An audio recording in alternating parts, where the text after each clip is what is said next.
So Dillon Brooks is done in Memphis. Sham says he will not be back under any circumstances. So it got Deuce Mason thinking, Morgan. What did he think? Should the Sacramento Kings take a look-see at free agent Dillon Brooks? And before you answer,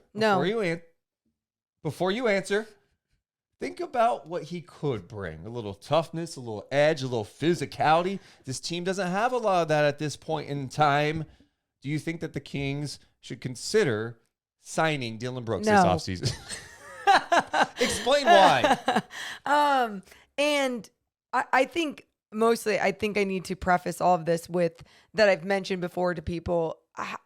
I don't like when organizations start to bury a guy that still is trying to live out his dream and find his way in the NBA. I think second chances are deserved, and we shouldn't just give second chances to top tier players like Ja Morant after his mistakes, or the list goes on. It's not just him. But with Dillon Brooks, I believe that second chance will come in this league. And I think he needs a lot of structure.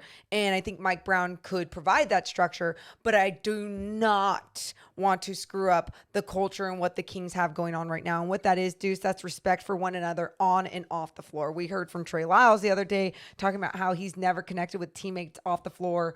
And this was the first team that he had done that, going to De'Aaron Fox's birthday dinner, never had that.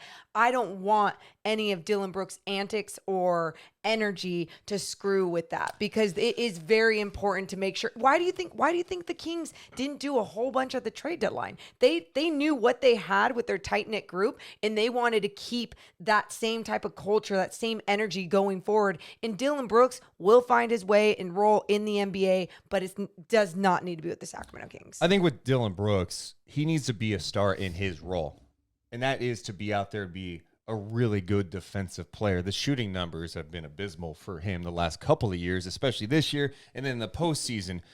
I think it's all about him and his mindset. Yes. If I were a team like the Kings, I would have a conversation with him, because I want to know, I think it helps to meet with these players and to build those relationships and try to figure out, okay, what's why making do you you hit tick? people in the balls? Okay.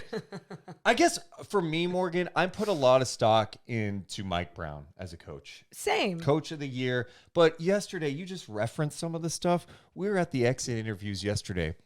Trey Lyles talking about how Mike Brown gave him confidence and saying he would do anything for Mike Brown. Malik Monk saying, he let me be me. Terrence Davis saying, I played fewer minutes than I've ever played my NBA career, and I got better this year. The list goes on, and I think Mike Brown has a way to connect with guys and get the most out of guys. So that's where I'm like, if Dillon Brooks is open-minded and accepting enough, I think he can help a team in the NBA. I mean, we've seen him help the Grizzlies before. Absolutely. But I'm with you.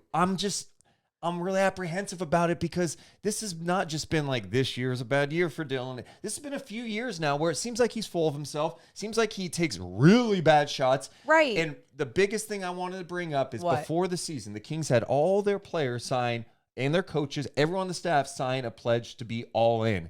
Dillon Brooks has been all in for himself. And until he's all in for a team, I think that makes it tough for a team like Sacramento to bring him in. I mean, we keep talking about, his mentality and his antics and other things and being all about himself.